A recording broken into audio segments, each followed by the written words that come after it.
On my thoughts and in my dreams, they're always in my mind. These songs of hobbits, dwarves and men, and elves, come close your eyes. You can see them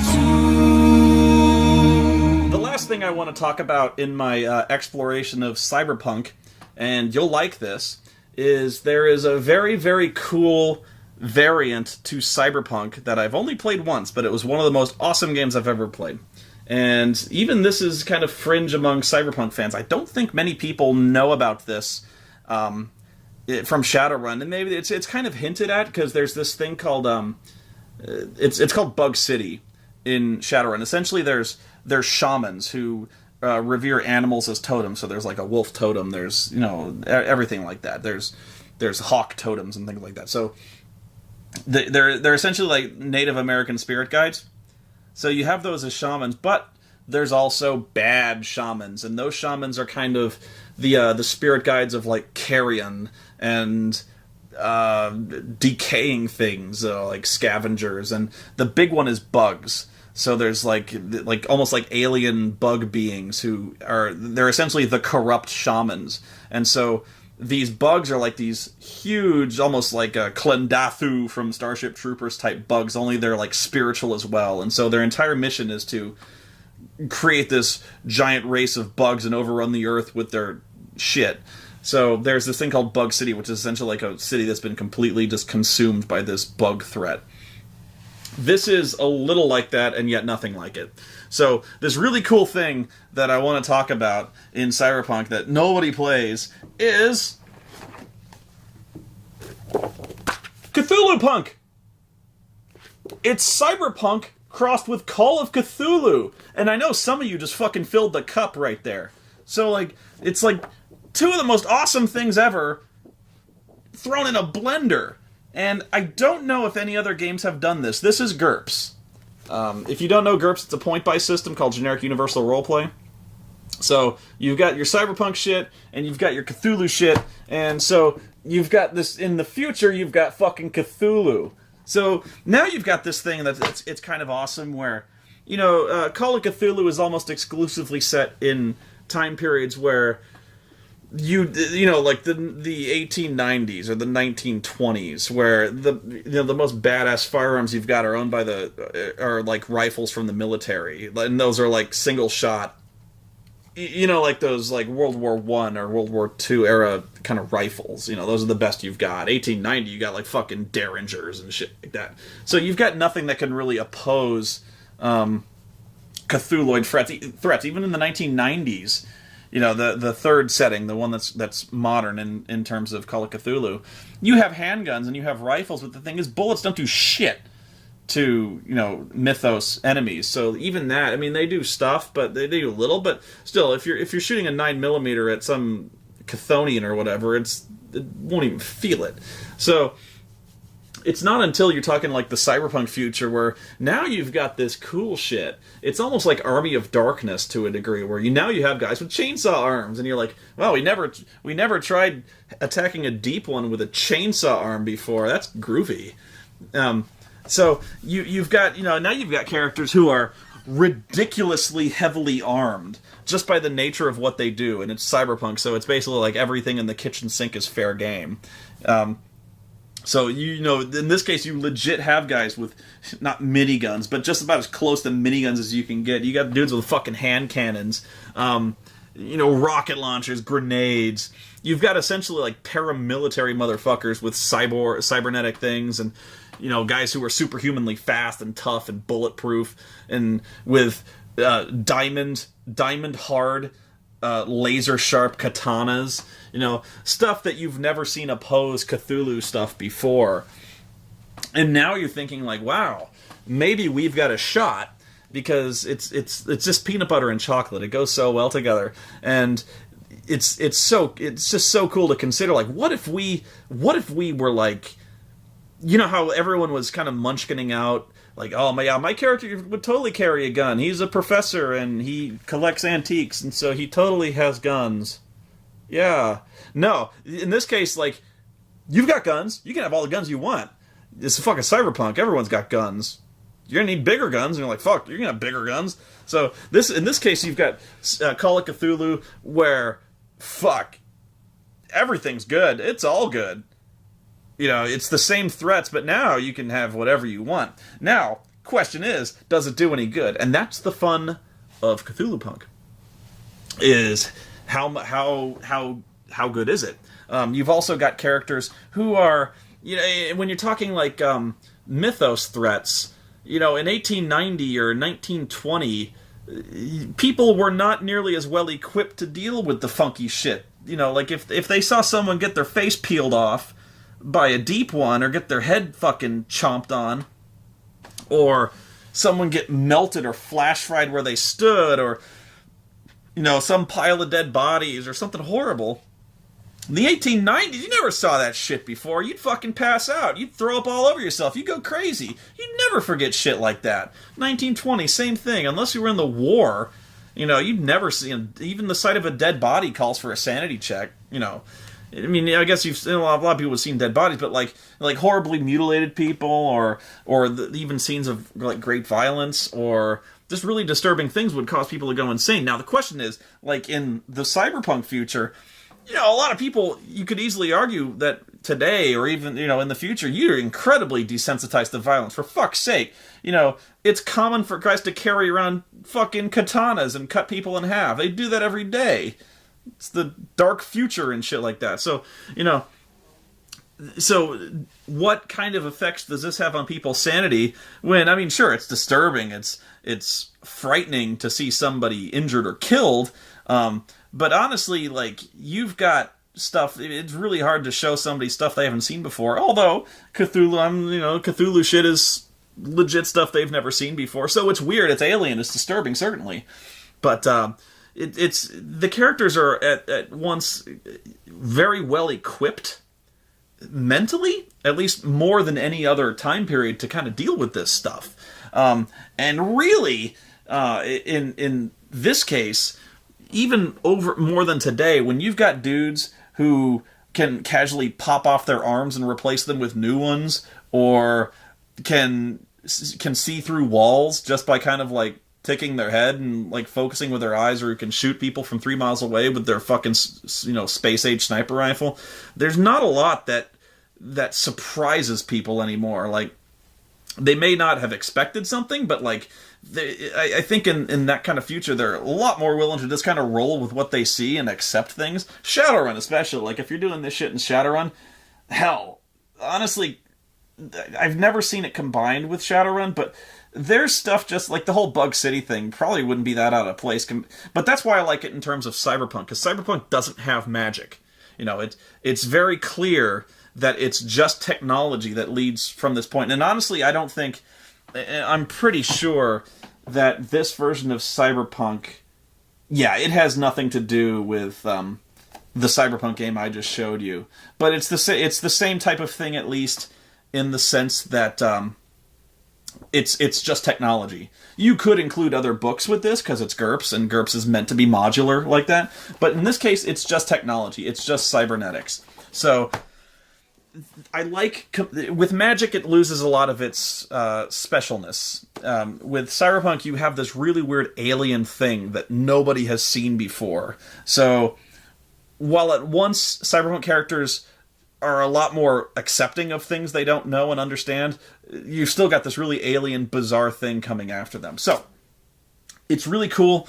And that's really all I wanted to say about that beyond... it's a really good horror system, but here's how you run it. And it has to be special. You know what I mean? It has to be this thing that they're not expecting, and that's key. Because if they know it's coming, they're going to prepare for it, and they're not going to get that thrill when it starts happening. Savvy? So, like, here's the thing. Play Cthulhupunk, but don't tell them they're playing Cthulhupunk. Okay? That way, when the weird shit starts happening, they don't know what the fuck is going on. They've got, like, zombies in Call of Cthulhu are not the zombies like you think of. Vampires in Call of Cthulhu are not the vampires you normally think of from anything. So, you've got this weird shit. Don't tell them what they are. Don't tell them it's a deep one. Don't tell them it's... don't tell them it's anything like a Chthonian or anything like that. Just describe what it looks like, but don't use the term. Never use the term Cthulhu. Don't hold this book up and say, this is what we're playing. Because then they're not surprised.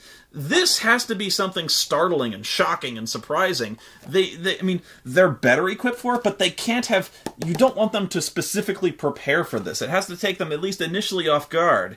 And if done right, they won't figure out what's happening for a long time. They might even figure like it's some kind of weird genetic project run by the corporations, or some kind of super weapon they're dealing with, like Resident Evil, like the fucking T-virus. Which is another thing that makes this game so goddamn cool. Because you've got these completely unscrupulous, unethical corporations that essentially don't operate by any kind of law or ethics, that are, it's almost not even like a secret that they are developing like biological cybertech weapons, you know, cybernetically modifying and cloning and gene splicing and shit, developing stuff, or trying to develop stuff that they can control as weapons. So now, figure, if you're one of these, like if you're the Umbrella Corporation in this cyberpunk thing, and all of a sudden fucking Deep Ones and those Mego things, those aliens, or Colors Out of Space or something like that, what if they captured one? And then you've got this threat where you have like fucking cybernetic Cthulhu shit attacking, is so fucking cool, you know? And the problem is, with this is, you pretty much have to play Shadowrun because nobody plays Cyberpunk, you know. So you have to do it with Shadowrun, and then you have to... I just don't know if you can do this with magic involved, because I don't think... Because if you start throwing this shit in with Shadowrun, they might just chalk it up as being like some kind of shamanic thing, or some kind of shaman thing, or some kind of magic thing, or something from Tir na No, or some kind of like a Feywild or fairy type thing. And I just don't know if it loses a lot of its flavor, I think, unless you make it like really, really obvious that this is like beyond anything that they're used to. And honestly, I could see something doing that, where like maybe like you could have all of a sudden, like, this is how I do it, is I would all of a sudden have like the entire like the whole fairy world, or the Feywild, or even the connection to these other dimensions, because there is like there's like an ether, you know, you can separate your soul from body and kind of astrally project. So maybe like the astral plane just stops working, or something that was really like sacrosanct or untouchable all of a sudden is just torn apart, like publicly or something like that. And it's clear that this is like beyond anything that is known to man, or even just have like some major city like Night City or Seattle or something like that, have Cthulhu just fucking step on it, you know, and all of a sudden like everything they knew has changed. They're in a different city altogether, and all of a sudden just weird mythos shit is just bubbling up, or something weird has happened and they got to go investigate it. But yeah, this one's a real tough one for me, because you essentially have to play either Cyberpunk or GURPS Cyberpunk, and not many people have it. So Shadowrun is like your only option. I don't know about this one, but I so would love to go to this. And now Cat's out of the bag. I can't go and say like, who wants to play Cyberpunk? Because you all know the secret, you know, and I can't do this. So I've shot myself in the foot. Though it does raise an interesting question. You could throw this into anything. You could mix this in. Cthulhu kind of goes in anything. You know what I mean? Like you could do this with. You could do this with Midnight. You could do this with D&D. I know a lot of people have done this with D&D, but like you could name your game. D&D Traveler. Actually, there is one. Eclipse Phase. There's a really good game called Eclipse Phase that's not exactly like Cthulhu Mythos, but it's basically like if it's a combination of transhumanism and like Dead Space, the kind of weird space horror that Dead Space is, combined with transhumanism. Transhumanism is essentially that we're fully able to digitize the human consciousness, and we are able to uplift and essentially upgrade animals to having consciousness as well. That's transhumanism, to where we've reached what's called the singularity. So yeah, that's what Eclipse Phase is. And so honestly, that's probably one of the better ways to do it. But Eclipse Phase is very open with the sense that it's like that. You could do a lot. You could do any of them, like Conan and things like that. Wheel of Time. Spycraft would be interesting, or Spycraft and Stargate SG-1 are kind of the same game. But yeah, you could look around. You could even do like World of Darkness stuff. You know, vampire. All of a sudden, there's Call of Cthulhu shit. Fading Suns would be kind of cool. World of Darkness would be really cool to combine with that. But yeah, don't tell them they're playing it. I think that's if there's anything wrong with Call of Cthulhu, it's that they know they're playing Call of Cthulhu. This needs to take them. It's so much better and it's so much scarier if they don't know what's going on. By labeling it and by introducing them into this concept, pardon me, by labeling it, they mentally prepare themselves somewhat. If they're just like people, and all of a sudden they see this stuff that just should not be, they don't know how to deal with it. You know, they're on the spot all of a sudden. And they can't easily attach a name or a label to what they're seeing and what's attacking them. All of a sudden, just some gigantic green slimy beast just pulverizes their friend or like rips him in half, and you know, you've got this horrible thing going on, and they don't, I don't know what to do. Or even in Cyberpunk, you know, they have a little bit more of a chance, but you're going to humble them pretty quick. And so these guys are not used to their guns not working. You know, at least, you know, they shoot these guys with some fucking shotgun that can literally penetrate an engine block, and all of a sudden they shoot this deep one, and it's like, ugh. You know, they're like, that's usually when I do that, it leaves a hole. So it's really cool. And honestly, I'm kind of in the mood to look around and see what else is good. Now, the last thing I want to talk about is I'm a big fan of horror when it comes to games. I always like trying to find some way to make things unsettling. You know, at least put a little bit of fear or the threat of mortality into these games. So there's a good one that I'm not going to find. It's called the Renraku Arcology. That's in Shadowrun. And I can't find it. Of course I can't. The Renraku Arcology is this thing that it's basically like the horror setting of Shadowrun. It's like the dedicated scary setting to Shadowrun.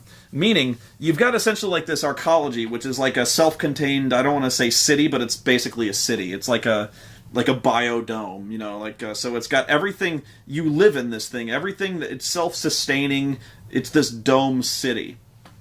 So everything that goes on here, it does on its own. It's got its own power. It's got its own air circulation. Everything recycles. It needs nothing else.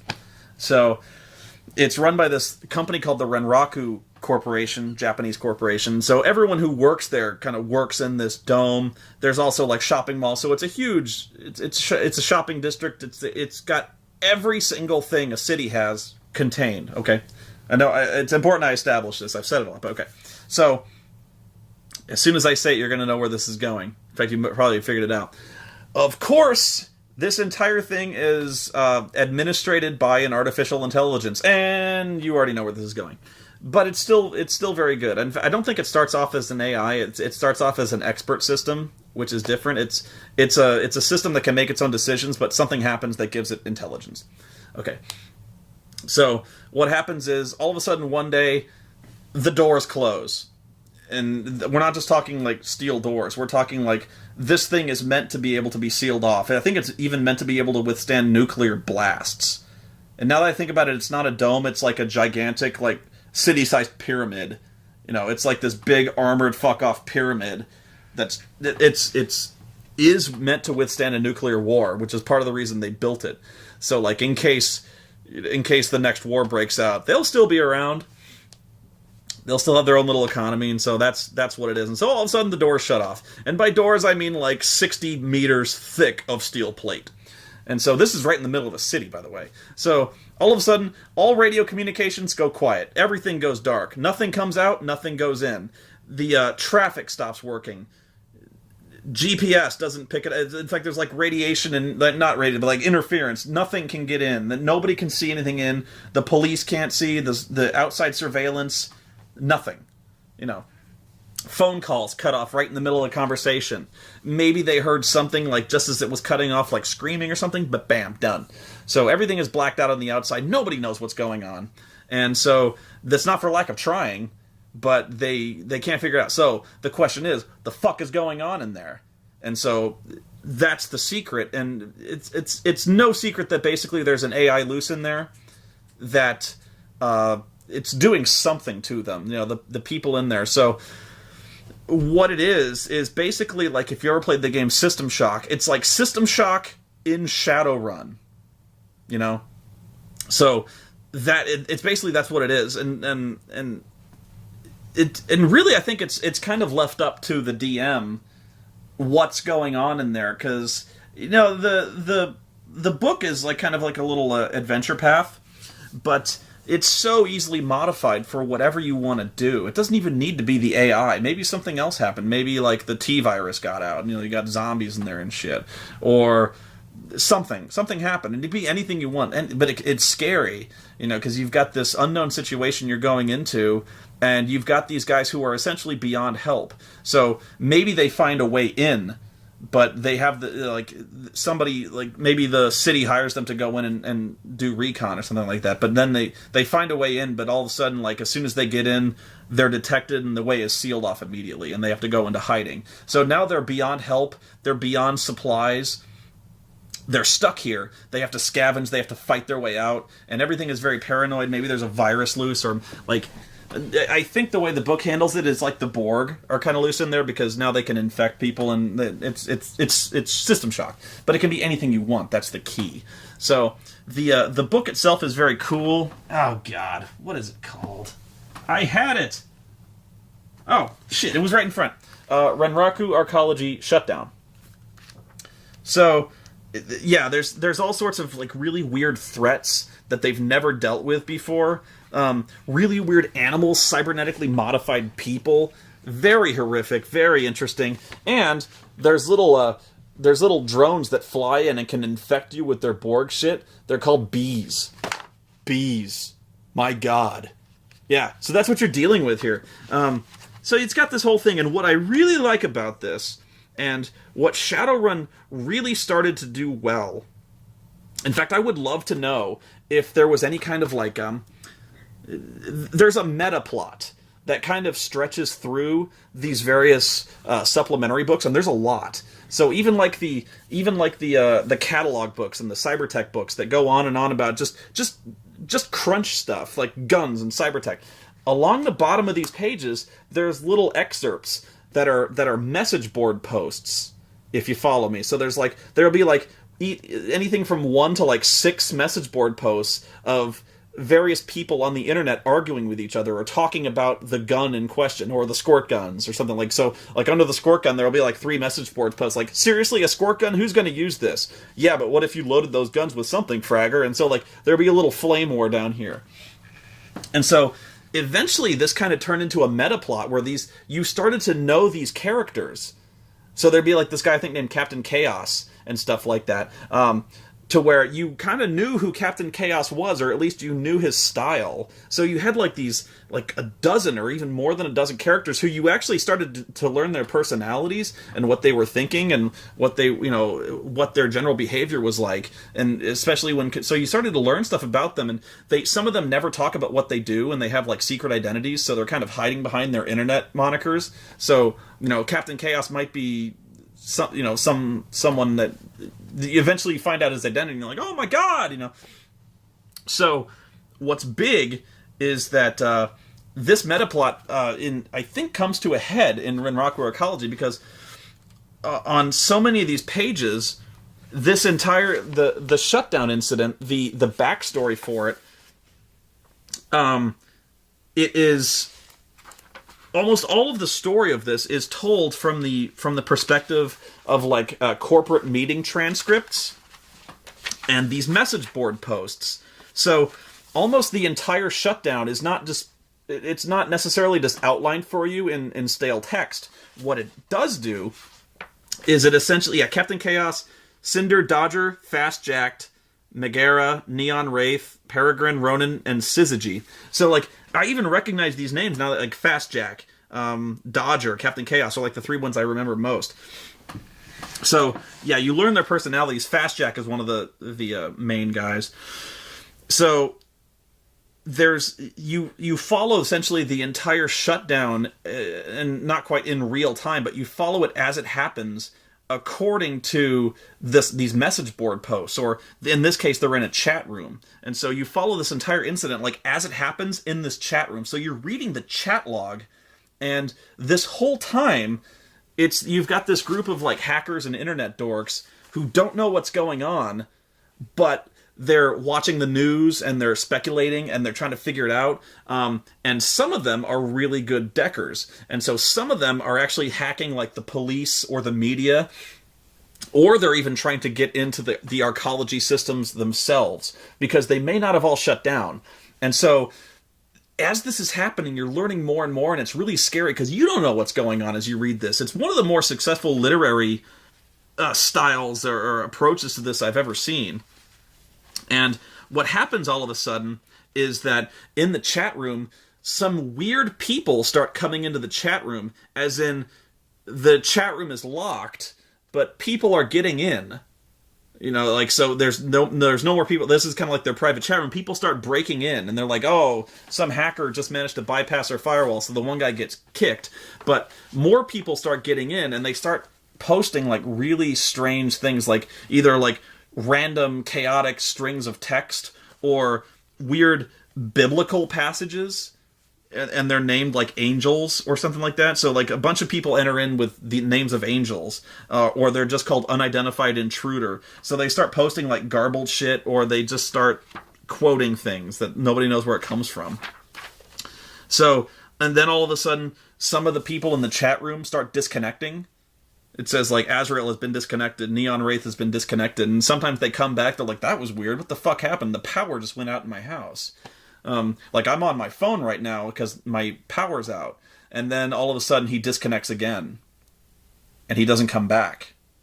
And you're like, what the fuck just happened to this guy? So, what happens in the arcology isn't necessarily contained to the arcology, or maybe it just happened to the guy who managed to breach the arcology computer security. So like, you're like, what the fuck is happening? What is this thing capable of? You don't know, because nothing in here is publicly available to the characters. Like the cybertech in the books, the characters, they're all defined. Even the various monsters in the various books they've seen before. This, if they don't have the book, and they probably shouldn't, don't know what's going on. And if they do, you can change things.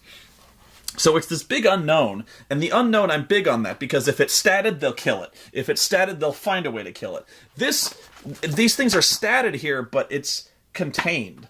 So as long as you don't figure they have the book, or even if they do, you can change things, they don't know what's going on. Even if they know this story inside and out, it's so easily changed, everything is radically different. One thing changes, everything is different.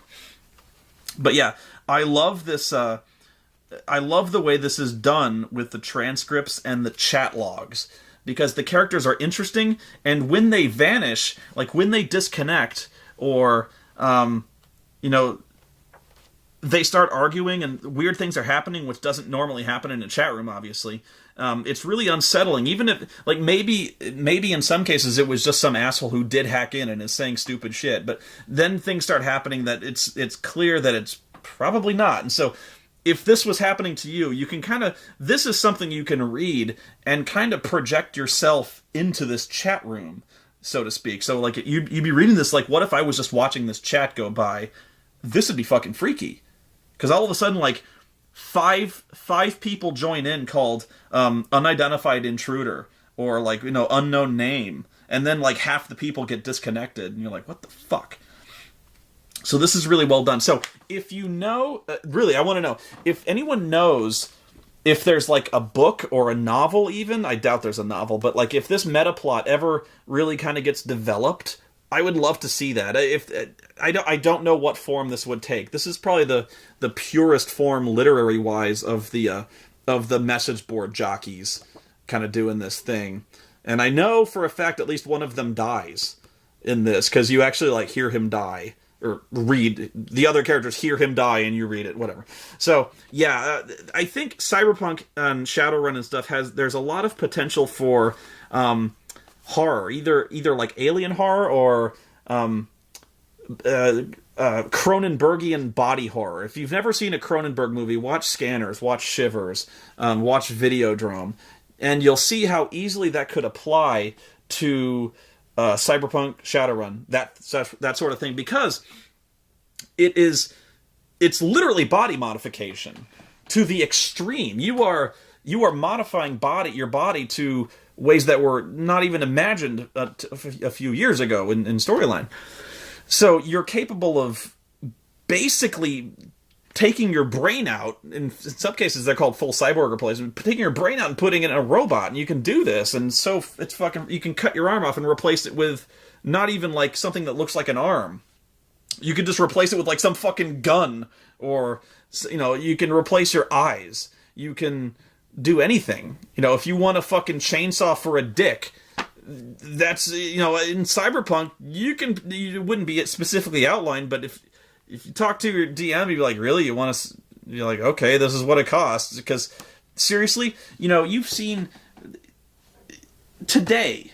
You know how fucked up people's imaginations get. You've seen the fucked up things people do to their own bodies today. Do you really think when cyber technology, if it ever kind of comes to pass, that somebody isn't going to do a chainsaw dick, or like Iron Man Tetsuo or that Full Metal Yakuza? He does have a dick that's like a power drill. It's like this big, like fucking 2-foot long drill boner. You think I'm kidding? No. So you've got this, you've got this world that anything goes there, and it's not even like metal modifications. You've got like biotech. You can genetically alter yourself. It's more expensive, but you can genetically alter yourself to have like a third arm or eyes that can see in the dark. So what if you have this thing where things start to go wrong, or like years after cyber technology was deemed safe, there's something weird going on, like all of a sudden they start to fail, or they start to mutate, or not respond to mental commands, and nobody knows what's going on. It's like some kind of mental syndrome, and things start to change, but they start to change with like some kind of design, and there's like an intelligence behind it. It's very Cronenbergian, that sort of thing. And so there's a lot of potential for this kind of body horror, or even, you can even do existential horror, where like, as you get more cyber technology, this does happen, where like you lose your humanity, you lose your ability to kind of empathize.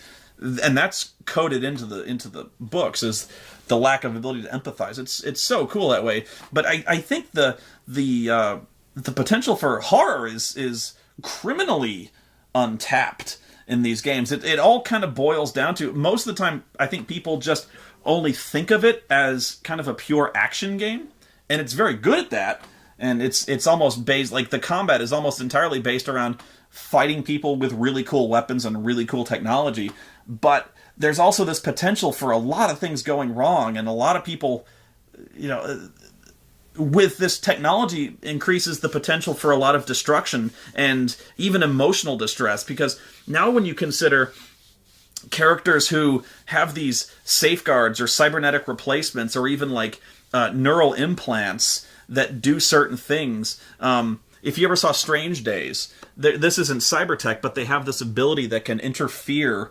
There's this technology that's called Squid that can induce like hallucinations, or like can project images into your brain, like pure electric sensation. So like you could do this thing where like there's video of a bank robbery, but you can feel the adrenaline. It's like you're there. You are there in terms of perception. Or like there's even like porn. They wear this thing, and it injects into their brain every single feeling that happens during this sexual act. So like you are, for all intents and purposes of perception, having sex. So that's what this. So like when you have this technology that can literally, make you feel what's going on. The capacity for horror, for torture, for being locked in a computer for all eternity where you cannot die. There's so much great stuff you can do in the way of torture that hasn't even been conceived of in other RPGs. So the capacity for pain and suffering and stuff like that, you can threaten people in this game with punishment that goes well beyond the physical. It's almost like I have no mouth and I must scream, where if somebody gets a hold of you, like a corporation gets a hold of you, think of the stuff they could do with you that they could take your brain out and put you into something. Like, they could make you into a fucking Roomba if they wanted to, and you'd never die. You know what I mean? So, like, you'd always be aware that you're a Roomba. And that's if they're kind. You know, you could always, like, well, now like, they put you into a fucking garbage disposal. Have fun with that, shithead.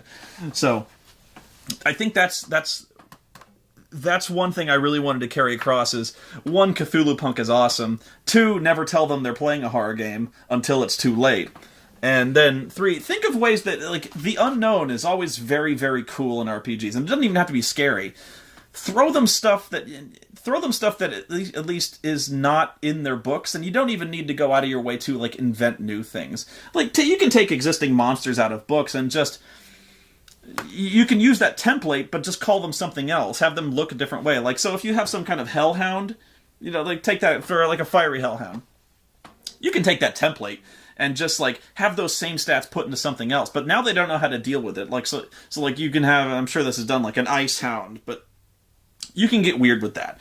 So, and it just takes a little tweaking. So, when they don't know what's going on, there's kind of a thrill of exploration, there's the thrill of the unknown, and there's fear, because they don't know necessarily, there's no rules for this. They don't know what the rules are. I mean, they see this thing in front of them, but they don't know if they're going to fuck it up, They don't know, like, when you think Hellhound, you're like, oh, ice works, so... Maybe if they see something like dig its way out of the ground and it makes this weird noise, it's just, come up with something that makes it unique. So come up with something that makes it strange. And because strange is exciting, strange is fun. So, yeah, think of ways. I know I seem to always go on about, like, the darker aspects of games, but I think that's part of it. Like, without the potential for without this dark potential, there's no sense of heroism, in a sense.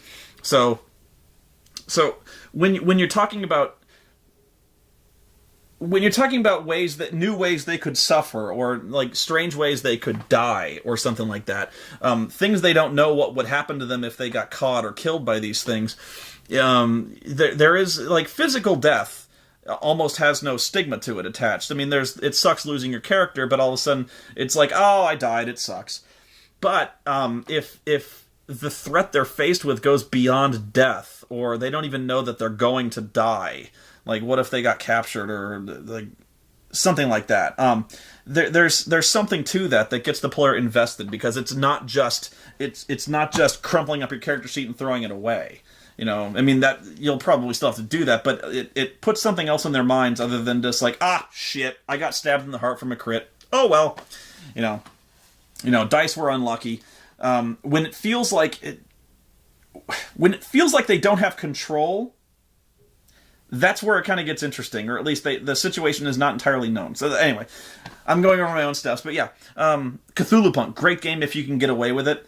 I would highly encourage it. If you have any ways or any settings that are, like, cyberpunky, that you could legit throw this into, I would love to hear it, because I haven't actually played any cyberpunky games in a long time. Shadowrun's really the only one I'm aware of, Cyberpunk being the other, and Cyberpunk is, yeah.